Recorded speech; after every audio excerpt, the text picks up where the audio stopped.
Wa ko damhang mausab ang mga saad mo,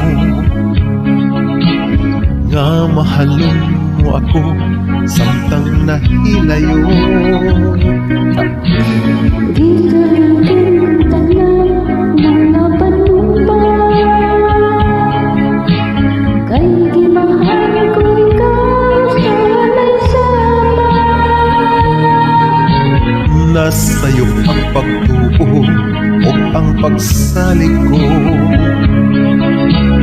kay kasakit lang di ay mako'y ibalos mo. Sa aking